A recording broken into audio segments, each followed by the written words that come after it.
des mathématiques, de la biologie, de la physique, de la chimie et de la philologie.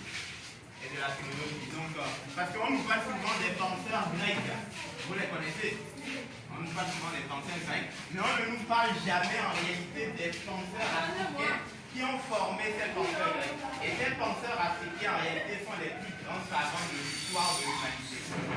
Donc, de l'histoire de l'humanité.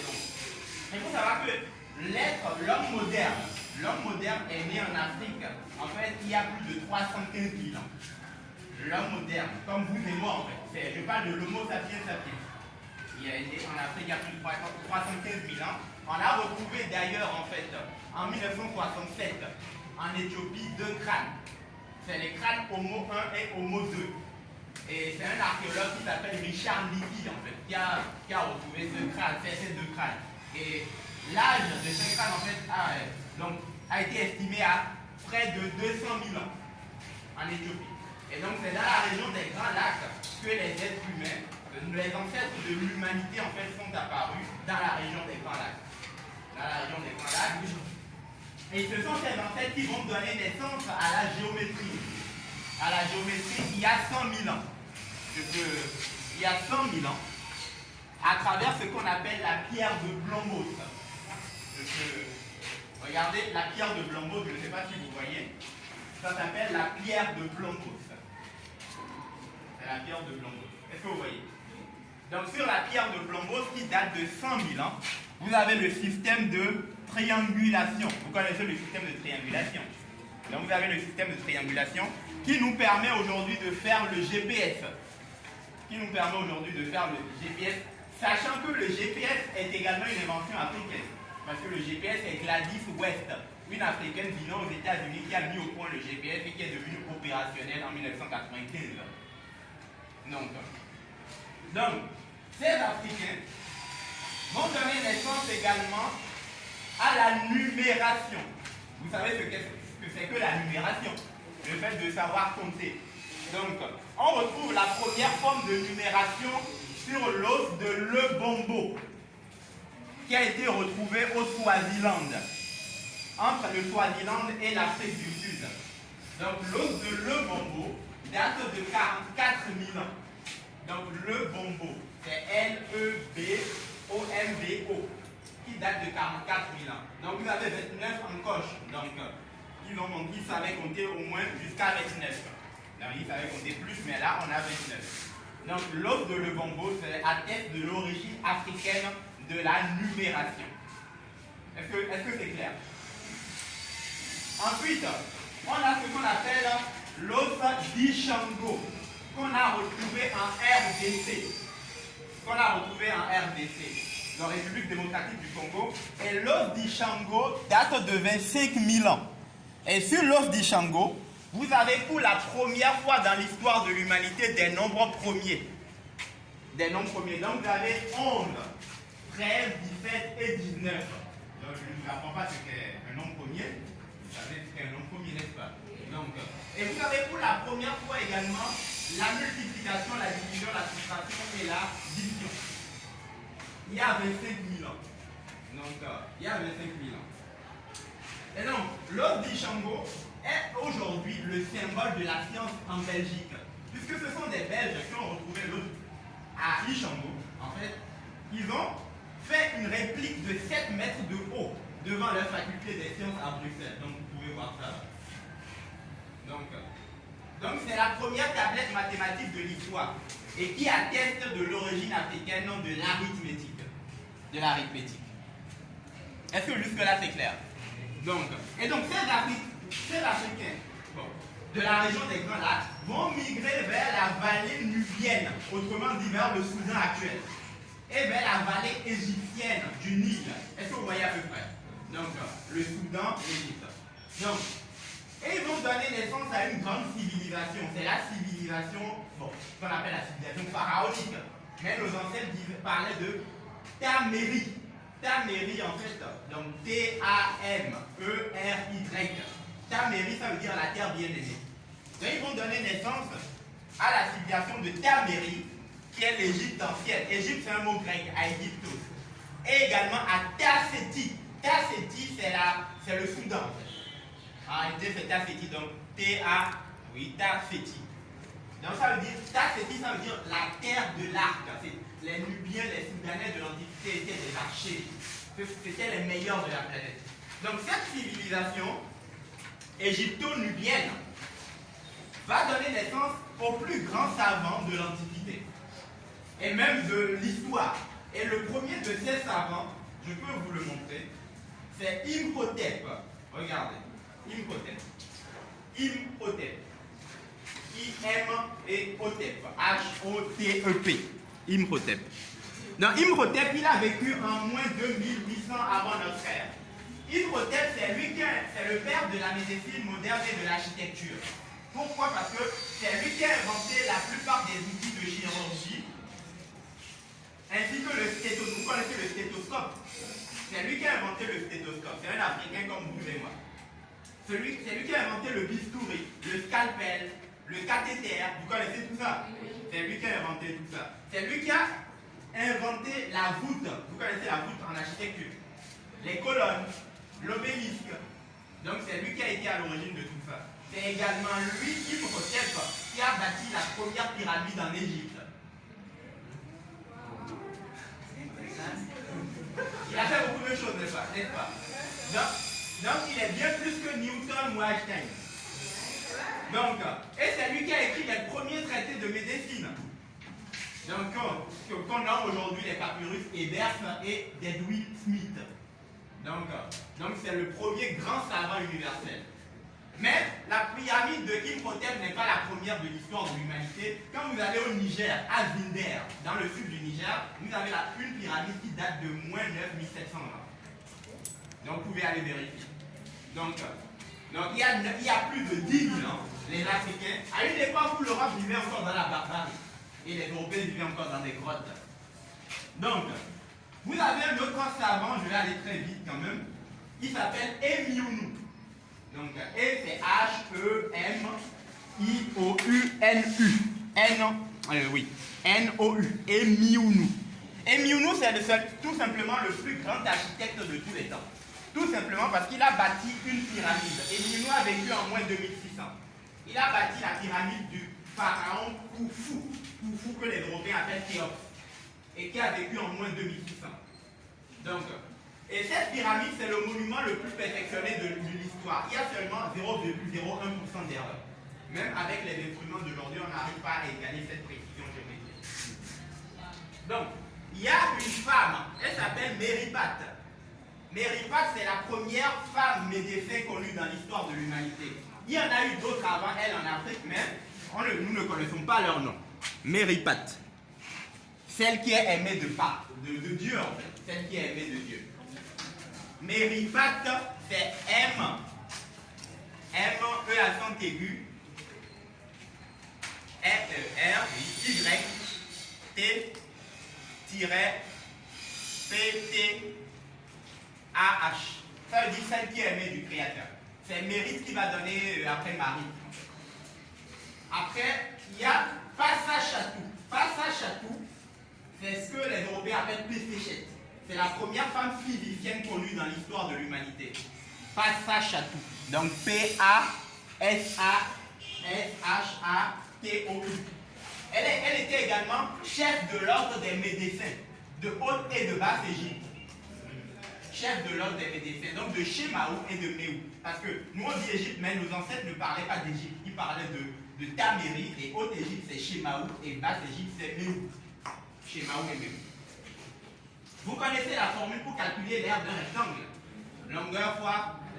Donc c'est Metjedjen. On retrouve ça dans la tombe du pharaon, du savant Metjedjen en moins 2600. C'est lui qui a inventé cette formule. Donc Metjedjen. M-E-T-G-J-E-N. Moins 2600. Donc c'est Metjedjen qui a mis au point cette formule en moins 2600 avant notre ère. Après, on a Iyamessou, le philosophe Amoussou. Vous voyez, c'est nos ancêtres. Est-ce que vous voyez? C'est nos ancêtres. Donc, Amoussou, le philosophe Amoussou ou Iyamessou, il a vécu en moins 1650 avant notre ère. Et Amoussou, il a écrit un document, c'est le premier traité mathématique de l'histoire. Donc, c'est 1000 ans avant Thalès et Pythagore. Et dans ce document, vous avez pour la première fois les théorèmes qu'on attribue à tort à Thalès et Pythagore. Donc, vous avez le théorème de Thalès. Dans ce papyrus, il y a au moins 80 problèmes mathématiques. Donc, au niveau du 53e problème, vous avez le théorème dit de Thalès. Thalès n'était même pas. L'arrière-grand-père de Thalès n'était même pas encore né. Donc, Thalès est moins 700. Thalès est moins 700. Alors que là, on est en moins 1650. Vous avez le théorème dit de Thalès. Vous avez le théorème dit de Pythagore, donc le carré de l'hypoténuse, vous connaissez. C'est égal, donc. Vous avez la formule au problème numéro 51, la formule pour calculer l'aire d'un triangle base fois hauteur sur 2. Vous avez le problème numéro 52. Vous avez la formule pour calculer l'aire d'un trapèze. Donc grande base plus petite base fois hauteur sur 2. Vous avez toutes ces formules dedans. Vous avez pi au problème numéro 48 à 50. Vous avez l'aire d'un cube longueur fois hauteur. C'est le problème numéro 42. C'est le problème numéro 42. Il y a un autre document mathématique. Bon, je ne sais pas si vous connaissez ce qu'on appelle la quadrature du cercle. Vous connaissez? Donc, c'est le fait de dessiner un cercle dans un carré afin de pouvoir déterminer l'aire du cercle. C'est impossible, mais on a posé ce problème pour la première fois dans ce document-là.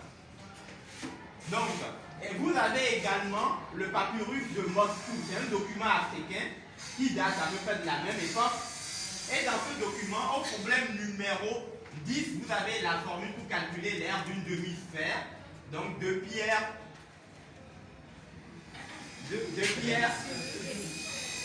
l'aire d'une demi-sphère. De pierre au carré.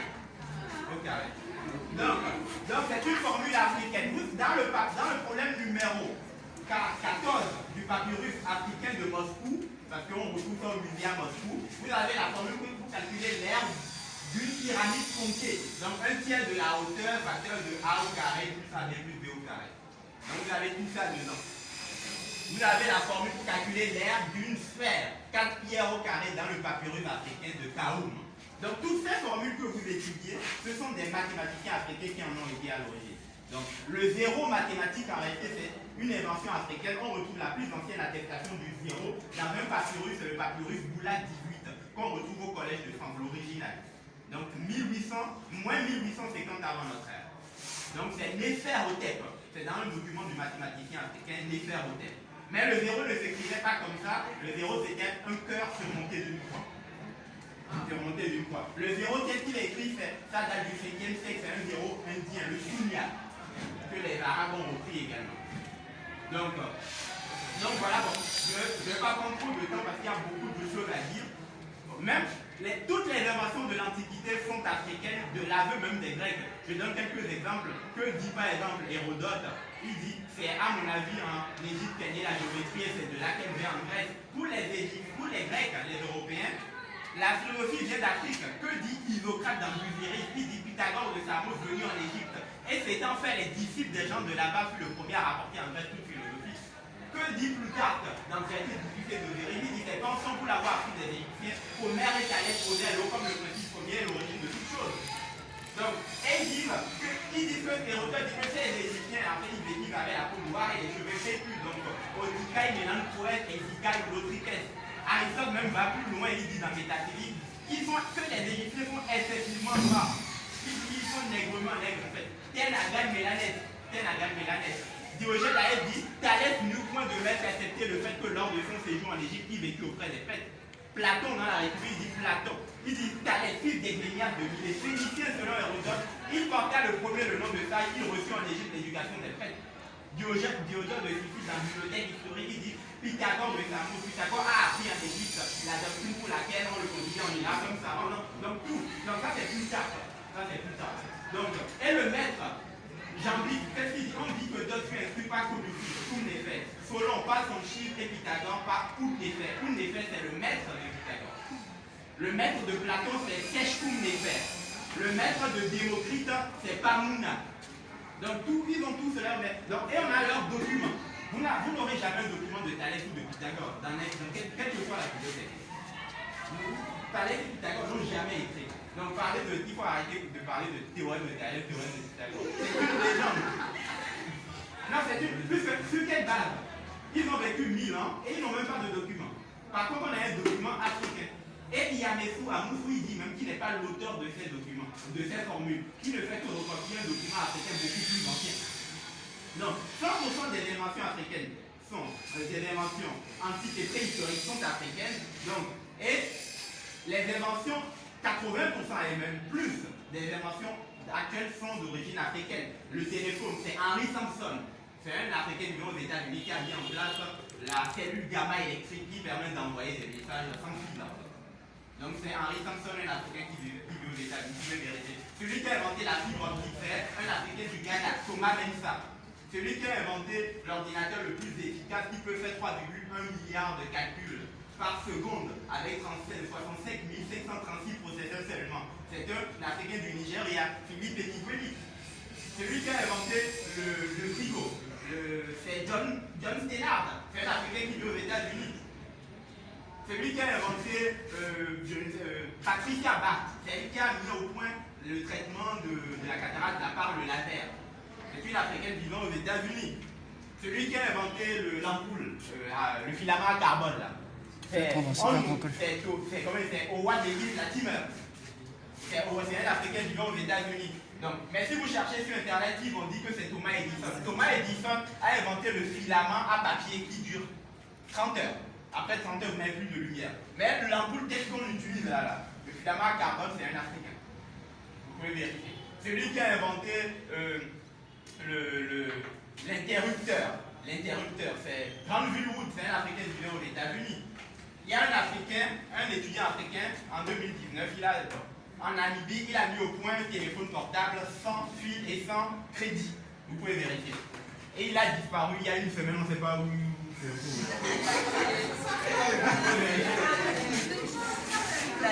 Celui qui a inventé le Mastercard, c'est un Gareth Morgan, un Africain vivant aux États-Unis. C'est également lui qui a inventé les feux tricolores. Granville Wood a également inventé l'antenne parabolique. Donc toutes ces inventions, le cadre du vélo, le moteur de la voiture, le frein, tout ça, ce sont des inventions africaines. Bon, la table, les toilettes. J'aurais pu vous montrer des images qui datent de 6 000 ans des toilettes. Les toilettes, les salles de bain, les robinets, tout ça. Donc, bon, je ne vais pas aller trop loin. Oui? Vous avez des questions? D'accord. J'aimerais savoir, ces inventions-là, pourquoi on attribue ça aux Américains? Pourquoi aux Occidentaux? Oui. Aux Occidentaux. Oui. Il y a un proverbe qui dit en fait, tant que les lions n'auront pas leur historien, les récits de chasse couleront toujours à la gloire des chasseurs. Tout simplement parce que ce sont eux qui écrivent l'histoire. L'histoire qui est enseignée dans nos écoles, qui écrit? Est-ce que c'est nous? Non. Nous qui ne vont pas écrire l'histoire et nous valoriser, puisque c'est nous, puisqu'ils nous pillent, puisqu'ils prennent l'or, 80% des ressources énergétiques de la planète se trouvent en Afrique. Donc ils ne vont pas, il faut cultiver l'ignorance, puisque un Africain qui est éveillé, c'est un Africain qui dira non à l'exploitation. Donc il faut cultiver l'ignorance et faire croire à l'Africain en réalité que ses ancêtres sont diaboliques, qu'ils n'ont rien inventé. Comme ça, l'Africain ne va pas valoriser en fait son frère qui est créatif, ou sa sœur qui est créative. C'est pour ça qu'il y a des divisions entre nous, en fait. Quand vous demandez à un Guadeloupéen ou à un Martiniquais, vous leur parlez des Africains, ils vont dire que les Africains les ont vendus. Mais aucun Africain, les Noirs n'ont pas vendu les Noirs, ça c'est une falsification de l'histoire. Qui a inventé cette thèse qu'on nous enseigne dans nos écoles? C'est Petit Grenouillot, vous pouvez aller vérifier. Petit Grenouillot, c'est l'arrière-petit-fils d'un esclavagiste roumain, donc de Roumanie devenu français. Et lui, il va défendre la mémoire de son arrière-grand-père, naturellement. Donc, il va dire que les Noirs ont vendu les Noirs. Donc, afin de se déculpabiliser, tout simplement. Donc, déjà, il n'y a aucun. Le mot esclave, c'est un mot qui vient de Slavus, du latin Slavus. Donc, ce n'est même pas un mot africain. L'institution, le nom même de l'institution, c'est les Slaves, en fait. C'est les Slaves qui ont donné leur nom. Parce que ce sont les Slaves. Les Blancs vendaient les Blancs, en fait. La Grèce antique pratiquait l'esclavage. 90% de la population de la Grèce était esclave. De la Grèce antique était esclave. À Rome, c'était la même chose. Donc ce sont les Slaves, les Visigoths qui étaient esclaves. Les Européens se vendaient entre eux. Il y a eu même la traite des Européens qui se vendaient aux Arabes. Il y a eu 1 million d'Européens qui ont été vendus aux Arabes, mais ça, on n'en parle pas. Par contre, on nous dit que les Noirs ont vendu les Noirs. Il n'y a même pas de mot en langue africaine pour dire esclave. Ça n'existe pas. D'autant plus que là où les lieux supposés être des lieux de vente, en réalité, on a des châteaux forts. Les châteaux forts, ça sert à quoi? À faire la guerre. Ça sert à faire la guerre. Il y a eu des résistances partout, partout. Oh, bon, ici, il y a eu Béanvin, il y a des résistances, des Rakaba, il y a Sundiata Keita, Samori Touré, il y a Gaspar Yanga, la reine Zinga au Congo. Je peux vous citer 2000 des résistances partout. Même à l'extérieur de l'Afrique. Mais on ne nous enseigne pas ces résistances. On nous dit que les Noirs ont vendu les Noirs, mais on ne nous montre pas le ticket. Où est le ticket? Le ticket de vente. Il n'y a pas de ticket de vente. Il n'y a pas de ticket de vente. Par contre, il y a les témoignages. Par contre, nous avons les témoignages des négriers blancs, des négriers des esclavagistes, et ils expliquent clairement comment ils pratiquaient l'esclavage en fait. Ils venaient, c'était des radias négriers, ils mettaient feu au village, les gens sortaient, ils les kidnappaient. Eux-mêmes le disent. Eux-mêmes le disent. Et il y a le témoignage des esclaves eux-mêmes, le dernier esclave américain, c'était des ouvrages, eux-mêmes témoignent. Et ils expliquent comment ça se passait. Il n'y a jamais eu, il n'y a pas question de vente d'esclaves. Ce sont des falsificateurs de l'histoire qui nous vendent aujourd'hui. C'est qu'on enseigne dans les écoles. Comment se fait-il que l'Empire du Mali aurait pu vendre des esclaves alors que l'Empire du Mali fut en son temps la première puissance économique de l'époque et même de tous les temps. L'homme le plus riche de tous les temps, vous tapez l'homme le plus riche de tous les temps dans Google, vous tombez sur un Mali, c'est comme Moussa. C'est l'empereur qui a vécu au 14e siècle. Donc, on a de l'or, on a du diamant et on échange un être humain avec des pacotilles. C'est pas logique. C'est pas logique, c'est pas cohérent. Donc l'idée de vendre les Noirs vendus les Noirs, c'est un mensonge, tout simplement. Donc, c'est un mensonge. Oui. Pourquoi ils enseignent dans nos écoles que les Noirs vendus les Noirs? Pourquoi on l'enseigne? Mais pour diviser, parce que l'objectif, c'est d'empêcher le panafricanisme. Il faut que les Noirs soient divisés. Les Noirs des États-Unis, les Noirs de la Guadeloupe, de la Martinique, les Noirs, on enseigne également le tribalisme. On parle de fonds, Adia, tout ça. Alors que ce ne sont pas des ethnies, il n'y a pas d'ethnie en Afrique. On sait que les fonds viennent des Nadia. On sait que les Nadia viennent des Yoruba. Et les Yoruba viennent de la vallée du Nil. Ils ont quitté la vallée du Nil en 1763, après l'invasion des Assyriens, avec Assurbanipal qui a commis des crimes. Il n'y a pas de Yoruba en Afrique de l'Ouest avant 1663. Il n'y en a pas. Donc ils sont allés à Ile-Ife. Après ils sont allés à Oyo. Après Oyo ils sont allés à Kétou. Après Kétou ils sont allés à Tado. Après il y a eu la dispersion. Est-ce que vous voyez? Donc Adia, quand moi je m'appelle, j'ai un prénom qui s'appelle Maounito. Maounito s'appelle Fon. Maounito s'appelle Adia. Mais il y avait un prêtre d'Akenaton qui a vécu au 14e siècle avant l'ère chrétienne, un prêtre d'Akenaton qui s'appelait Maou. Ce sont nos ancêtres. Donc en réalité, il n'y a pas de fond. Les soninké, vous allez entendre parler des soninké. Les soninké. Ce n'est pas une ethnie. Les soninké, ce sont ceux qui viennent de Souné. Souné, c'est affluent. Ce sont ceux du marché. Quand on dit Adia, ce sont des fonctions. Chacun a sa spécialité. Ce sont des clans, des familles en fait. Ce ne sont pas des ethnies. Le fond est de la même communauté que la Dia. Donc c'est ce qu'eux ils veulent empêcher. C'est ce qu'ils veulent empêcher. Donc ils enseignent ce qu'on appelle l'idéologie. L'idéologie. Nous savons d'où nous venons. Moi mon nom c'est Olou. Alors qu'on dit que mon village c'est Aadja, Aadjibé. Mais Olou on sait très bien que Olou c'est pas la langue Adia. Olou c'est Yoruba. Donc vous voyez tout ça c'est. Donc il y a un monsieur en Guadeloupe, un savant de la Guadeloupe, qui s'appelle Omotunde. Omotunde c'est Yoruba. Mais c'est un Yoruba, ce sont nos ancêtres. Il y en a un qui s'appelle Domon. Domon c'est fond. Donc tout ça, ce sont nos ancêtres qui sont. Nos ancêtres. Jean-Yves Floyd, il vient de notre région. Il vient de notre région. C'est l'arrêt grands-parents. Donc il y a tout ça. Donc il n'y a pas de plan. Il faut qu'on arrête de dire. Leur but c'est de nous diviser, mais par l'éducation. C'est de nous diviser par l'éducation. Il faut qu'on croie qu'il y a des clans, des ethnies, des races. Non, c'est la même communauté. Les Noirs de l'Inde qui viennent du Soudan. Nos ancêtres viennent du Soudan. Même les Noirs de l'Inde qui sont nos frères, qui sont nos sœurs. Les Noirs de l'Australie, c'est la même chose. Donc c'est la même communauté. Les Chinois, même s'ils sont nés en France ou en Italie, la 10e génération dira toujours qu'on est Chinois. Je suis chinois. Ils ne vont jamais dire je suis chino-italien. Non, c'est nous africains. Dès que nous naissons en Belgique, on va dire je suis franco-belge. Je suis franco-béninois. Tout ça, ce sont des inventions. D'ailleurs, le Bénin même est une invention. Dire que je suis béninois, c'est accepter le partage de l'Afrique. Vous connaissez la conférence de Berlin. Ce sont eux qui ont décidé que ça c'est le Bénin, ça c'est le Togo. Est-ce que vous allez me dire que le Togo est différent du Bénin? Non, c'est la même chose. C'est la même chose. Il y a des Yoruba au Nigeria. Est-ce que vous allez dire que les Yoruba du Bénin sont différents des Yoruba du... Le Yoruba du Nigeria va dire je suis nigérien. Le Yoruba du Bénin va dire je suis béninois. Et ils vont se battre. Mais en fait, c'est absurde en fait. C'est absurde. Nous on avait des empires, des royaumes. Mais ils nous ont divisés. Ils nous ont divisés. C'est la même famille en Côte d'Ivoire, le Ghana, c'est la même communauté. On n'est pas culture. Il y a une diversité de langues. Mais la diversité de langues implique l'unité culturelle de l'Afrique noire. Comme le dit Cheikh Anta Diop, le plus grand savant de Suède. Cheikh Anta Diop. Cheikh Anta Diop. Je peux encore prendre des...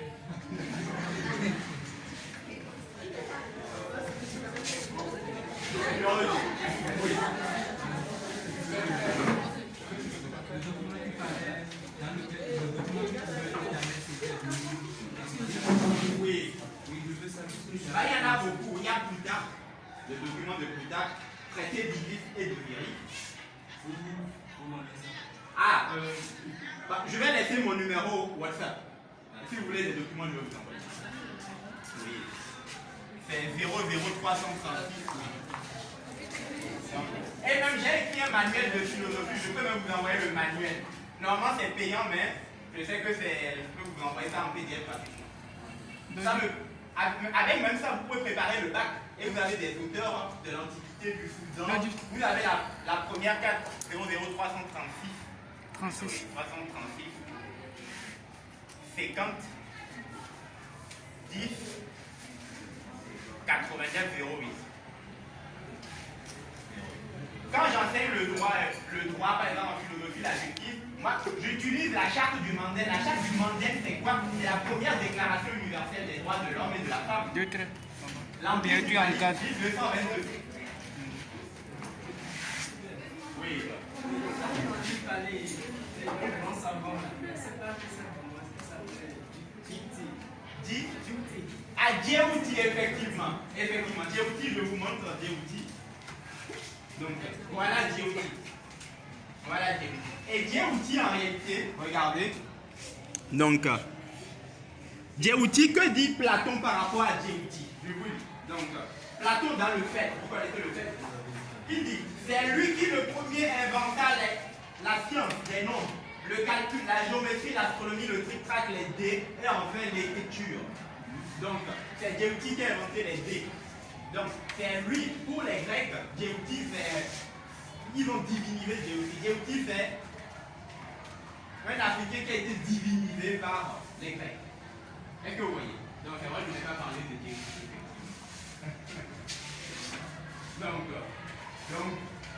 Donc ça, c'est Platon qui dit ça, dans le fait. C'est Platon qui dit ça. Mais est-ce que Platon peut mentir en disant ça?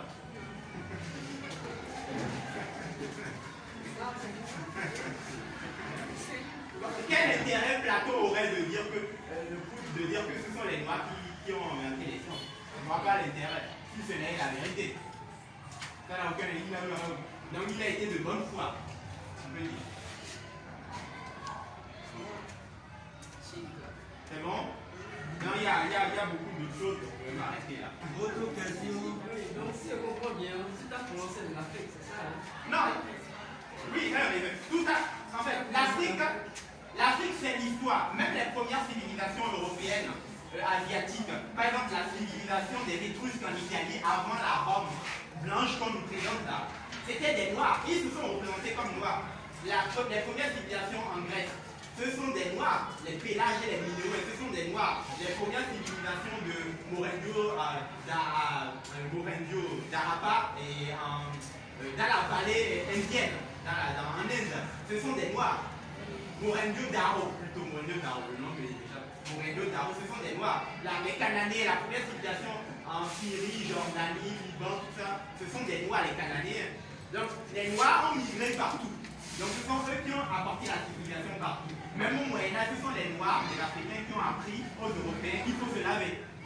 Eux, ils ne se lavaient pas. Les Européens dormaient avec les poules, les cochons.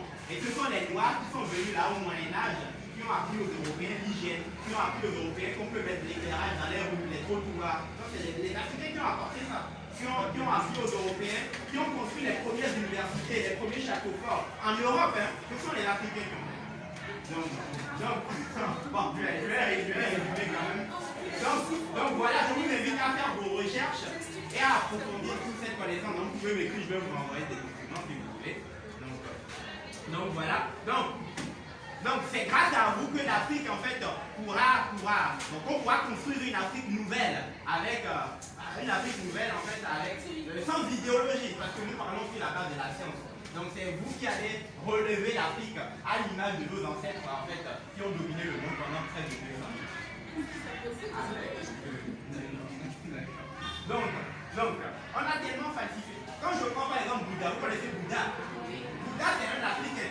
En réalité, regardez, quand vous allez au musée à Shanghai, vous avez là, est-ce que ça c'est un Chinois là? On voit bien un Africain là. Donc, Bouddha, quand vous allez au musée à Shanghai, vous avez les premières représentations de Bouddha. Bouddha c'est un Africain, mais comme ils veulent représenter Bouddha à leur image, ils l'ont falsifié.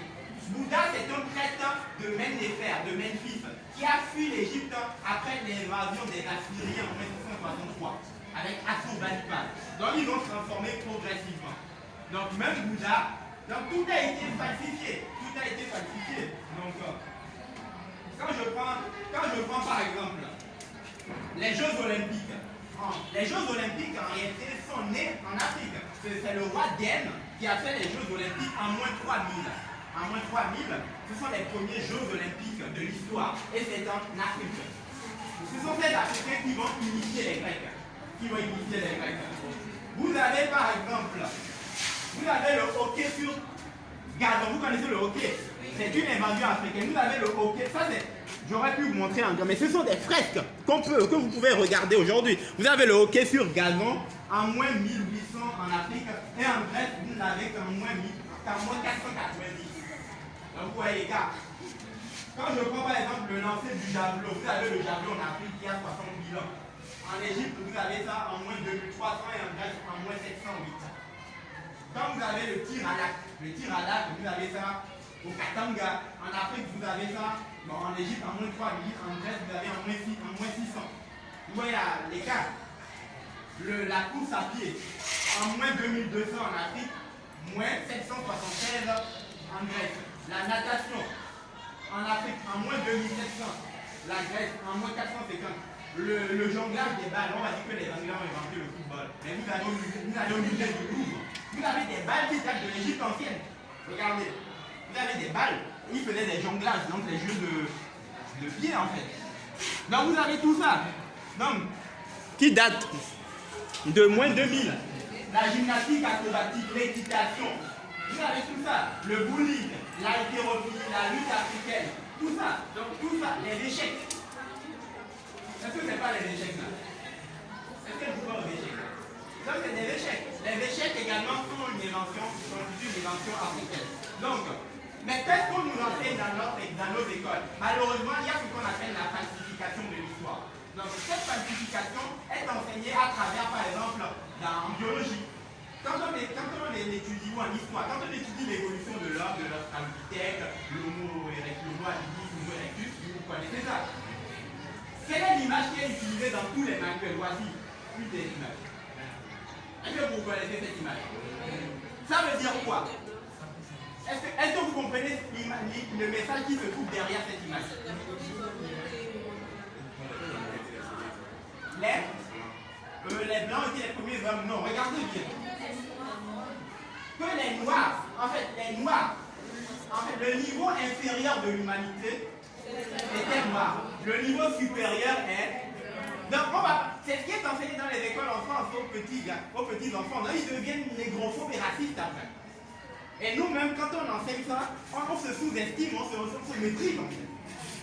On se méprise. Alors que Homo erectus, l'Australopithèque, les paranthropes, tout ça, l'Homo habilis, l'Homo erectus, tout ça, c'est jusqu'à l'Homo sapiens sapiens, toute l'évolution L'homme est sorti de l'Afrique il y a 100 000 ans, entre 80 et 100 000 ans. L'homme, le mot sapiens sapiens, est allé en Asie. Donc les premiers habitants de l'Asie, ce sont des Noirs. La première dynastie chinoise, la dynastie Shang, c'est la dynastie noire en fait. La première dynastie, les ancêtres des Japonais, les Ainu, c'est des Noirs.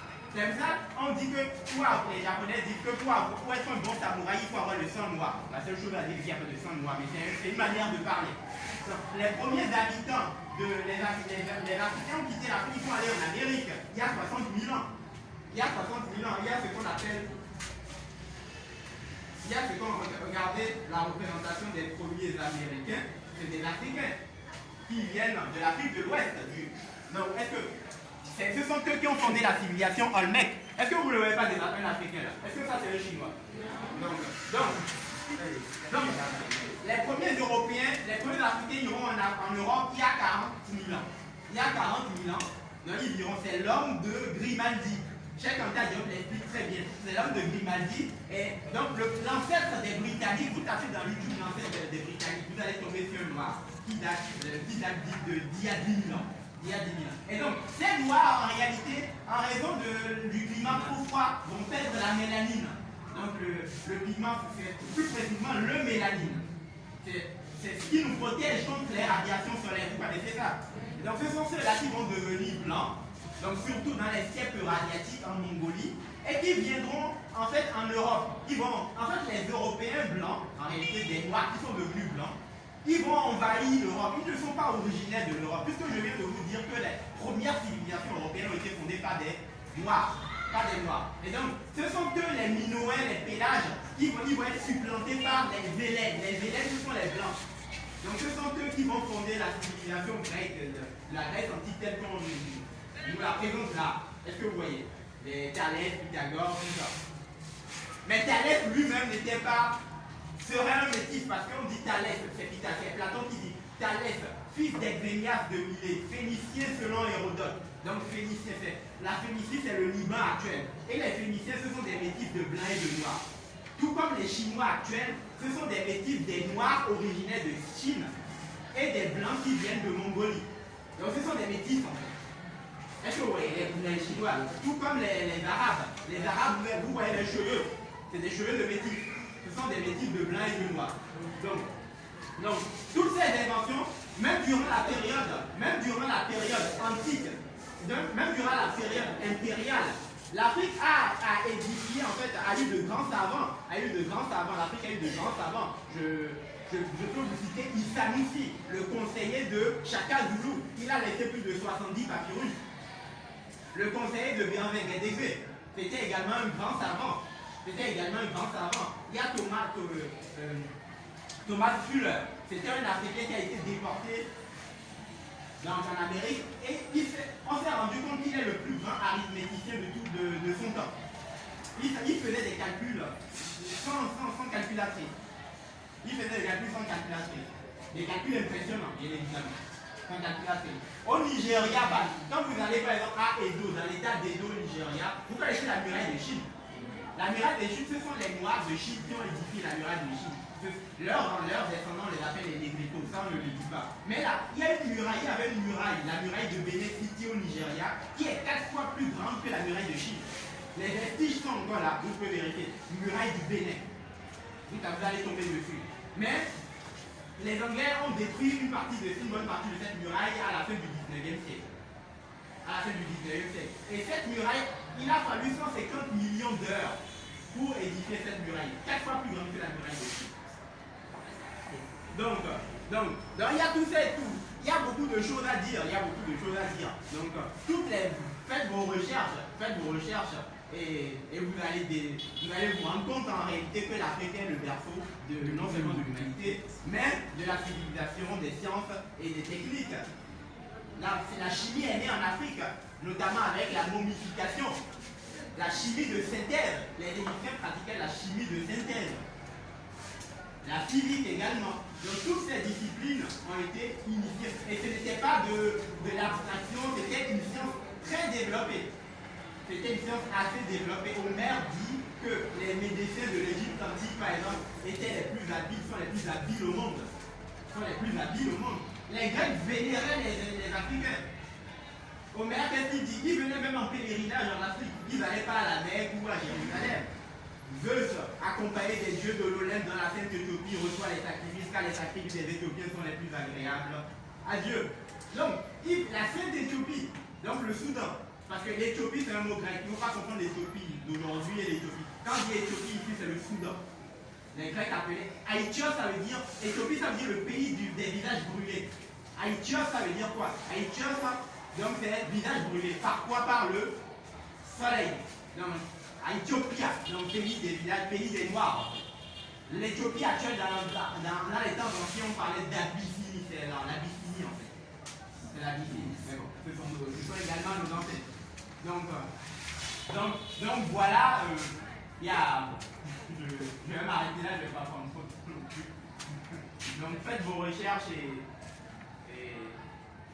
j'espère que vous avez apprécié. Donc toutes les sciences, tout est mis en Afrique. Et c'est à vous de relever l'Afrique. On ne peut pas construire l'Afrique nouvelle sans connaître d'où on vient, sans connaître son histoire. Ce n'est pas possible. Il faut avoir un idéal et revenir aux valeurs ancestrales. Donc, même au niveau de la religion, c'est la même chose. Je n'ai pas parlé de religion, mais c'est la même chose. C'est la même chose. Les textes, quand vous prenez, je vous demande par exemple de comparer le psaume 104 de la Bible avec l'hymne d'Akhenaton. Faites vous-même, c'est mot pour mot, c'est la même chose.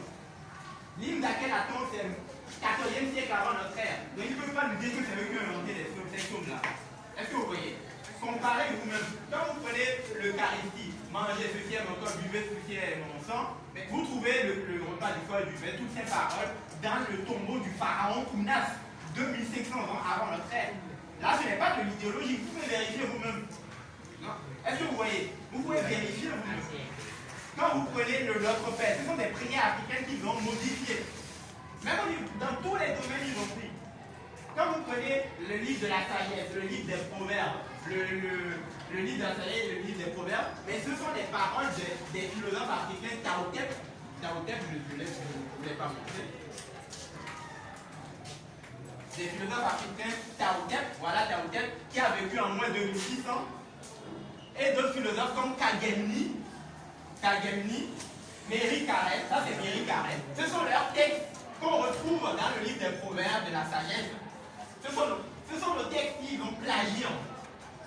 Et non seulement ils ont plagié ces textes, mais ils nous ont diabolisés ensuite. Est-ce que vous voyez? Parce que dans la Bible, le pharaon est diabolisé. L'Africain est diabolisé. D'ailleurs, regardez comment l'Église catholique représente le diable. C'est un noir, avec les cheveux crépus, avec des habits africains. Et là, je vous réfère, je vous envoie, il faut aller vérifier parce que vous devez vous faire votre propre connaissance. Dans le livre les livres fondateurs du judaïsme, le Talmud, le Bereshit Rabbah et le Midrash Rabbah, en fait, qu'est-ce qui est dit dans ces ouvrages? Que l'homme, il est à l'origine blanc et qu'il est devenu noir parce qu'il a péché. En fait, la couleur noire est une malédiction. C'est écrit dans leur texte, il faut aller lire. Ce n'est pas moi, je n'invente rien. Je n'invente rien. Quand vous prenez la Vierge Marie et Jésus, en réalité, c'est la Vierge noire, Isis, donc 3000 ans avant l'ère chrétienne, et Hérou, son fils Jésus, et Hérou, son fils Hérou, qu'ils ont transformé, qu'ils ont blanchi. Et quand vous allez au Vatican, vous avez la Vierge noire. Vous avez la Vierge noire. Et vous tapez sur Internet, vous allez voir le pape François et le pape Benoît XVI qui rend un culte à la Vierge noire. Mais ils cachent ça. Ils cachent ça. Là, ils ont blanchi en fait. Donc ça c'est Isis et Hérou. Là, ils ont tout blanchi en fait. Tout a été blanchi. Et il y a ce qu'on appelle la malédiction de Canaan qui a été utilisée pour justifier l'esclavage. D'ailleurs, qui a fait l'esclavage? Quand on nous parle de l'esclavage, c'est un document, c'est le document du pape Nicolas V, du 8 janvier 1454. Dans ce document, le pape dit officiellement qu'il faut aller faire l'esclavage et mettre les Africains en esclavage. D'aller prendre leurs biens. Vous pouvez vérifier 8 janvier 1454, bulle papale, bulle du pape Nicolas V. Une bulle, c'est un décret. Et tous les autres papes, ils ont fait des décrets pour dire allez faire l'esclavage. Et il y a notamment eu un prêtre qui a dit de faire l'esclavage, de prendre les Africains en esclavage, c'est Bartholomé de Las Casas. Vous avez peut-être entendu parler de lui. Et d'aller prendre les Africains en esclavage, c'est Bartholomé de la Cassos. C'est Bartholomé. Au concile de Valladolid. Au concile de Valladolid. Vous avez appris peut-être ça. Donc tout ça, tout a été épuisé, que ce soit dans la spiritualité, dans la physique, dans la chimie, dans les mathématiques. Ils ont tout pris. Ils ont tout pris. C'est peu. Oui. Vous venez de dire que les références bibliques sont Tout ça, oui. les Africains qui ont en origine. Oui. Maintenant, ces références-là, les attribuer à Dieu aussi. Non. Ah oui, non, ce sont des textes de sagesse. C'était pas attribué à Dieu. Non, c'est parce qu'on glorifiait Dieu. Non, c'était pas attribué à Dieu, non. C'était des textes de sagesse. On ne va pas dire que c'est Dieu qui a écrit, non.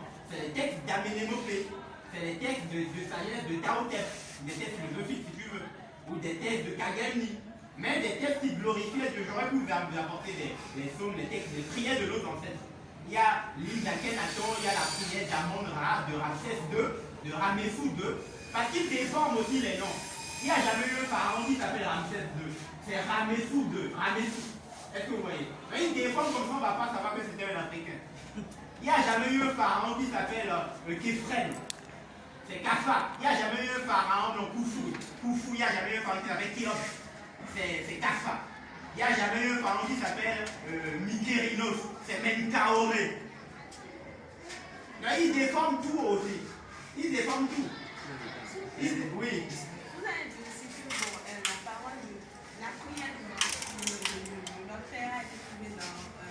C'est des prières africaines qui l'ont déformé. Donc pourquoi contester l'existence de Jésus, c'est ça? Non, en réalité, aujourd'hui, aucun historien sérieux ne dit que Jésus a existé. Tout le monde le sait aujourd'hui. Tout le monde le sait. Même le Vatican, le pape Léon, vous pouvez vérifier, Léon X, dans une lettre adressée à Pedro Bembo. Pedro Bembo, c'était un de ses conseillers au 16e siècle. Qu'est-ce qu'il dit? Il dit que Jésus c'est une fable. Il le dit.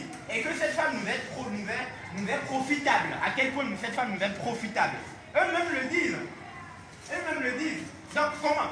Le Osiris dont on parle là, Ouassara, le sacrifice de Dieu, ça c'est 3000 ans, et même plus de 3000 ans, on trouve des fautes d'Osiris il y a 200 000 ans. Donc, ce Osiris-là, dans la pensée africaine, en fait, il a marché sur l'eau, il a transformé l'eau en vin, il est mort, il est ressuscité le 3e jour, et c'est le 25 décembre, il est mort à 33 ans. En fait, tout ce que vous connaissez Jésus, tout ce que vous trouvez chez Jésus là, mais vous trouvez ça chez Osiris, mais des millénaires avant. Est-ce qu'on va nous dire que Jésus a existé? Non, attends, là moi je parle sur la base de la documentation. Et il y a eu des scientifiques, n'est-ce pas? Il y a eu des recherches archéologiques qui ont été effectuées à Golgotha, le lieu du crâne, si peut être le lieu de la crucifixion de Jésus. L'archéologie dit clairement que Golgotha n'existait pas à l'époque supposée de Jésus. Et il n'y a aucun document historique qui parle de Jésus. Vous ne pouvez pas me sortir un document historique qui parle de Jésus. En dehors de la Bible, qui a été un plagiat. Vous ne pouvez pas.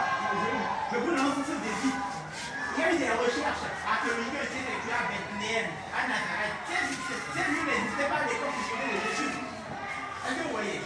Quand moi je vous dis ça, c'est à vous d'aller faire vos recherches.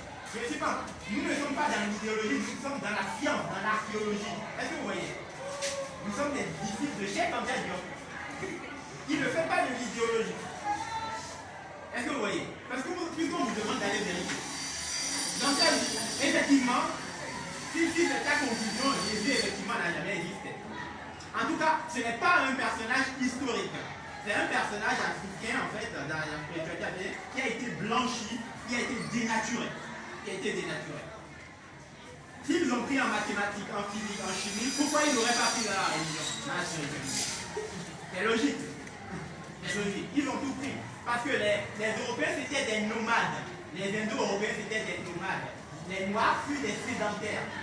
Donc, eux n'ont pas édifié des villes, ils n'ont pas construit des temples. C'est pour ça que vous n'aurez jamais une exposition quand vous allez dans les musées européens. Est-ce qu'il n'y a pas une exposition sur les Gaulois? On n'a jamais vu ça. Ou une exposition sur les Vikings? Non, on n'a jamais vu ça.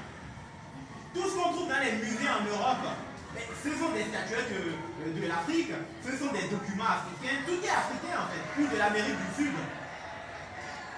Est-ce que vous voyez? Ils n'exposent pas sur leur histoire parce que c'était des nomades. En fait, l'histoire de l'Europe, vous ne pouvez pas étudier l'histoire de l'Europe sans étudier l'histoire de l'Afrique, puisque ce sont les Africains qui ont civilisé l'Europe. Vous ne pouvez pas utiliser l'histoire de la Chine sans étudier l'histoire de l'Afrique, puisque ce sont les Africains qui ont civilisé la vie. Est-ce que vous voyez? Les aborigènes d'Australie, les papous de la Papouasie-Nouvelle-Guinée, ce sont les descendants des Africains qui ont migré vers là. Ce sont nos frères et nos sœurs. Et il va falloir s'unir avec eux. Lorsque l'Afrique sera puissante, on ne tuera plus des gens aux États-Unis comme Johnson. C'est parce que l'Afrique n'est pas souveraine. Est-ce que vous voyez? Parce que le but de tout ça, c'est quoi? Bon. Ça part de l'éducation, mais le but c'est d'avoir une puissance économique, mais une puissance également militaire. Le militaire, ça sert à nous protéger. Il faut avoir, moi je vous dis clairement les choses, il faut avoir l'arme atomique. L'arme atomique, ça ne veut pas dire qu'on va aller tuer les autres. Non, quand tu as l'arme la plus puissante du monde, personne ne viendra t'agresser chez toi. Vous êtes d'accord? Quand vous avez des barrières chez vous, si votre porte est ouverte, tout le monde viendra et il va faire ce qu'il veut. Mais si la personne sait que vous avez la capacité de vous défendre, mais ils ne viendront pas. Aujourd'hui en Afrique, les entreprises, des Européens viennent en Afrique, ils vaccinent des enfants. Alors le gouvernement n'est même pas au courant. Et ces enfants deviennent handicapés, les femmes qui sont vaccinées deviennent stériles, ils ne peuvent même plus avoir des enfants. Mais c'est ce qui se passe en fait. Est-ce que vous voyez? C'est ce qui se passe. Les vaccins qui nous envoient contre le paludisme, mais ça crée des dommages, des morts. Il y a des enfants qui meurent, qui deviennent handicapés, et vous pouvez vérifier l'information. Et les choses qui marchent, non, on interdit, comme l'artémisia. Comme l'artémisia. Alors que l'artémisia, on sait très bien que l'artémisia fonctionne. Vous prenez l'artémisia, vous n'aurez plus le palu. Vous n'aurez plus le palu, oui.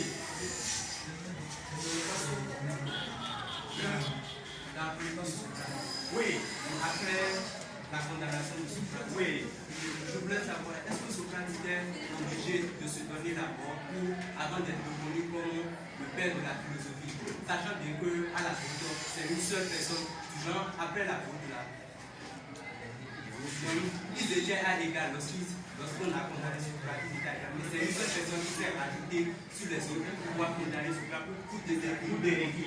Oui, pour pouvoir condamner Socrate. Mais tout le monde sait que Socrate dit la vérité à travers ses thèses, ses paroles, tout ça. Est-ce qu'il était obligé d'accepter de se donner la mort quand même bien son ami était venu lui donner un plan pour s'échapper et pour vivre une meilleure vie même hors de cette cité-là? Maintenant, si Socrate n'était pas mort, est-ce que nous n'allons toujours pas le considérer comme le père de la philosophie moderne, le père de la philosophie? Ok, je vais répondre à cette question. Est-ce que tu peux me sortir un ouvrage de Socrate? Tu as la réponse à ta question.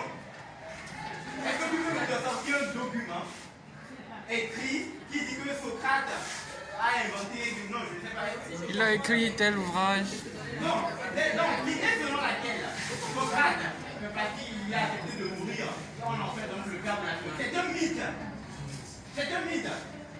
Socrate, Imhotep, il existait des milliers, l'arrière de Socrate n'était même pas né. Donc c'est un mythe pour nous faire en quatrième. On enseigne les inventeurs, vous ne connaissez pas. Mais c'est la falsification. C'est la falsification. Oui. On a la Vierge Marie. Oui. On a Isis. Oui. Qui est le maître? On a la Vierge Marie. Oui. Et on a Isis. Oui. Maintenant, c'est-à-dire que la Vierge Marie, ils ont branchifié, oui, maintenant, cette même religion veut dire la Bible, là, le même texte là, ça se retrouve chez eux en Europe, et ça se retrouve ici aussi. Oui, il a dit la même religion pas catholique, ça se retrouve un peu partout. Oui, chez eux aussi. Maintenant, c'est, je veux dire, à quel but, puisque on voit aussi des Européens qui croient énormément à la religion là. Maintenant, si c'est pour nous faire du mal, pourquoi laisser la religion là-bas aussi pour que leur semblable. Mais la religion, parce que les Européens eux-mêmes ont été victimes de cette religion. C'est pour ça aujourd'hui, ils ne vont plus vraiment à l'église. Ce que tu retrouves dans les églises sont souvent des personnes âgées. Donc en réalité, à l'époque, le premier qui a traduit la Bible en anglais, il a été brûlé vif. Donc parce que la religion est pour but également. Giordano Bruno, vous connaissez, non? C'était un astronome même près, parce qu'il a dit que l'univers est infini.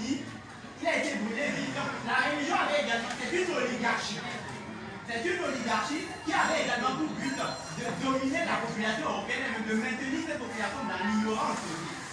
Ce n'est pas seulement, il est vrai que les Africains en ont subi le prix fort en fait, bien plus que les Européens, mais les Européens eux-mêmes ont subi également ces ravages en fait de la religion, cette atrocité de la religion. Oui. D'accord, ce que je voulais dire plus, c'est la Vierge Marie, si c'est Isis, oui. Vraiment, ils vont passer. Oui, non, pour ça, le fils de Iris là, l'enfant que Isis avait gardé dans la main. Et l'enfant là n'était pas venu pour faire des miracles ou bien pour faire tout là. Oui, je sais pas. Donc Isis là même là, il n'y a pas eu d'esprit saint qui soit venu pour lui annoncer tout ça. C'est complètement faux. Non, dans la pensée africaine, il y a ce qu'on appelle l'annonciation. Mais c'est la. En fait, c'est Djéhouti, en fait. C'est Djéhouti, Thoth. En fait, c'est ce qui va devenir Gabriel chez les chrétiens d'Ibris, chez les musulmans, qui annonce à la reine qu'elle va enfanter l'enfant divin. Donc, en fait, c'est un élément de la spiritualité africaine qui a été déformé, plagié. Donc, il y a effectivement cette histoire-là dans la spiritualité africaine, dans les textes des pyramides, tout ça. Tout ils vont plagier. L'ascension, je ne sais plus quoi, la transfiguration, tout a été plagié, mais dénaturé. Parce que ce n'est plus la même philosophie qu'il y a derrière. Eux, ils sont dans une philosophie des conquêtes. Le christianisme s'est développé comment? Par des conquêtes. Vous êtes d'accord? Par des guerres. Vous êtes d'accord? Au Congo, qu'est-ce qu'ils faisaient? Quand tu ne voulais pas être chrétien, qu'est-ce qu'on te faisait? Vous tapez sur Internet les mecs coupés du Congo. Mais on te coupait les lèvres, on te coupait le nez, on te coupait, ou on te tuait. Vous tapez ça, vous allez voir, c'est ce qui était pratiqué. L'islam aussi s'est développé comme ça.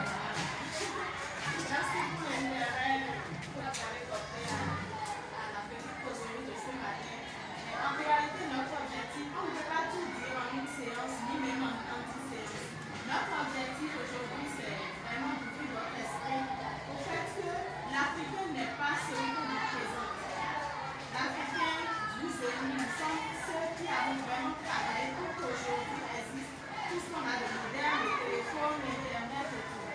Pourquoi est-ce que nous voulons aujourd'hui ouvrir votre esprit à ça? C'est pour vous permettre à vous-même d'aller faire des recherches. Aujourd'hui, heureusement, il y a Internet et facilement, vous pouvez avoir accès à des informations qui, il y a quelques années, n'étaient pas du tout accessibles au public. Commencez à faire des recherches et surtout maintenant, ayez l'idée que vous êtes des génies, vous n'êtes pas ce qu'on vous fait voir. Vous n'êtes pas du tout ceux qui profitent juste de la civilisation comme on a tendance à le faire croire. Nous sommes ceux qui avons fait la civilisation. À partir de maintenant, commencez à faire des recherches, à nous parler autour de vous et à vraiment maintenant prendre part à la nouvelle civilisation de l'Afrique en quelque sorte. Donc voilà le numéro d'OGS sur le tableau. Vous pouvez toujours. Vous pouvez contacter aussi la sœur qui est. Je vais laisser aussi mon numéro.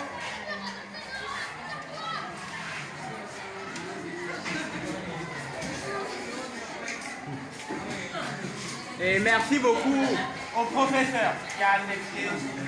Merci. Et si vous avez besoin d'un peu plus d'éclaircissement, vous pouvez toujours vous contacter. On ne peut malheureusement pas tout dire en une seule séance. On est très super. Si vous voulez que l'Institut se déplace aussi, ou si vous avez d'autres d'amis, ou vous voulez que l'Institut vienne intervenir, vous pouvez pas nous contacter et dans la mesure du possible. Ou être membre de l'Institut. Ou être membre de l'Institut aussi. S'il vous plaît, de manière que le monsieur a dans la main, ça va vous demander. Oui, normalement c'est à 30 €. Mais je peux vous envoyer en PDF gratuitement. Donc là, vous pouvez préparer le bac avec. Donc c'est ça. Vous avez aussi.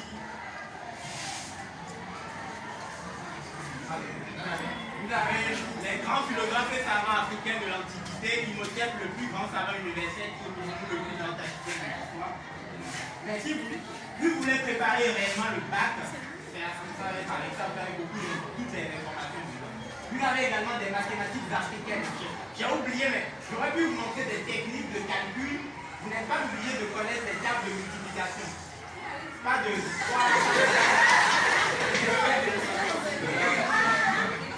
Mais c'est la cantine.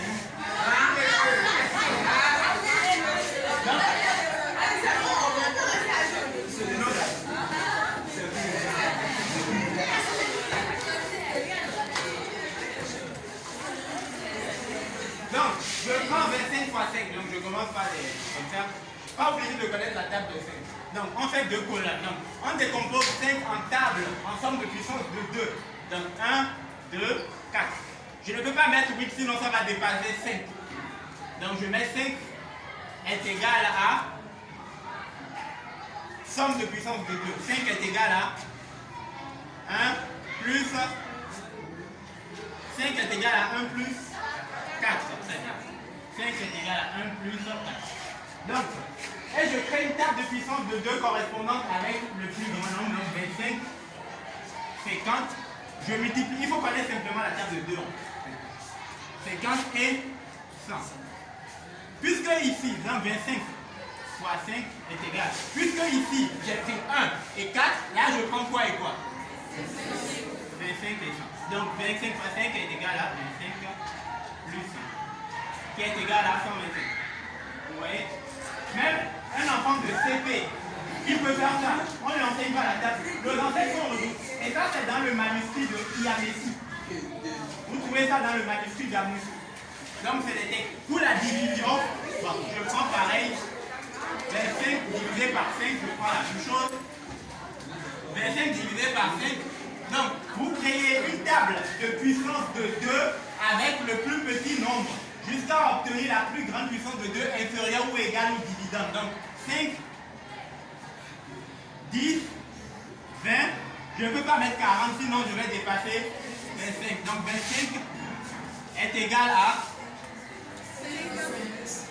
plus 20 est égal, bon oui c'est plus 20. Donc je crée une table de puissance de 2 correspondantes. Donc 1, 2, 4. Donc 25 divisé par 5, puisque j'ai pris 20. Et 5, là je prends 1 et 4. Donc égal à 1, donc égal à 1 plus 4. Égal à 5. Est-ce que vous voyez? On pourrait plus continuer, mais c'est une technique. J'étais avec des élèves de C1, C2. Ils ne connaissaient pas la table de 9, mais ils arrivaient à faire des calculs avec la table de 9. Donc nos ancêtres sont redoutables. Et c'est avec cette technique qu'on arrive à faire l'ordinateur, les portables. Parce que les systèmes mathématiques africains sont les seuls au monde qui permettent de regrouper tous les systèmes en un seul. Et les Américains, les Canadiens, ils envoient des étudiants en Afrique. En Afrique, pour étudier les mathématiques africaines, je peux vous faire également des mathématiques du haut bas. Et c'est redoutable. Hein? Et c'est beaucoup mieux que ce que nous en faisons.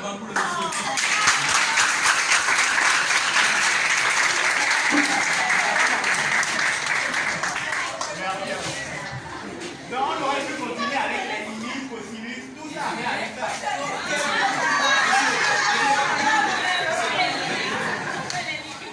Oui. Si tout cela est faux, si tout la foi, donc être prêtre là, c'est devenu une passion. Donc c'est devenu une passion alors. C'est prêtre. Oui, être prêtre là, c'est devenu une passion puisque tout cela est développé. Non, Ça permet seulement de s'enrichir. Si je sais aller à l'école, je ne pourrais pas plus devenir, et je ne pourrais pas devenir ce que j'ai dit. Alors je peux soigner de devenir prêtre et profiter de cette mention. De toute façon, moi j'aime beaucoup d'amis prêtres. J'ai fait une conférence la dernière fois, il y avait un prêtre qui est venu. Mes amis prêtres, ils n'ont jamais dit que ce que je dis est faux. Ils n'ont jamais dit ça. Ils n'ont jamais dit ça. Ils ont dit oui, bon. Ils viennent à mes conférences donc. Ils viennent à mes conférences donc. Donc c'est que nous ne sommes pas contre les chrétiens, les musulmans ou quoi que ce soit. Ce qu'on nous dit, c'est contre un système qui nous a asservis. Est-ce que vous comprenez? Donc, pour reconstruire l'Afrique, il faut revenir aux valeurs ancestrales et ce n'est pas avec des idéologies étrangères qu'on va rebâtir l'Afrique. Est-ce que vous comprenez? Ce n'est pas avec des idéologies étrangères. On n'a jamais vu ça. Les Arabes, ils ont leur idéologie, on respecte, il faut respecter. Les Européens, ils ont leur idéologie, il faut respecter. Mais nous également, on a des idéaux. On a les 42 commandements, on a les 10 commandements de la Bible ont été tirés des 42 commandements de la spiritualité africaine. Donc, bon, merci. Eh bien, à travers tout Oui, ça, notre affaire, il fait. Voilà. À travers tout ce qui est dit, vous pouvez déjà comprendre que notre l'objectif de notre mouvement, c'est d'unifier l'Afrique. Vous me comprenez? C'est d'unifier l'Afrique. Une fois que l'Afrique va devenir unie, elle sera très forte et personne ne pourra venir la déranger ou bien la perturber comme ça ne devait autrefois. Donc déjà à travers tout ce qui est démocratie, vous pouvez commencer par faire vos recherches et vous comprenez. Vous me comprenez très bien. Voilà le message. Merci à vous.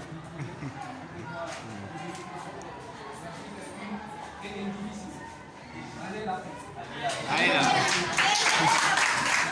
Gloire à l'Afrique. Tu dis? Pour être membre de l'organisation. Oui, envoyez-nous un message. Oui, envoyez-nous un message. Merci.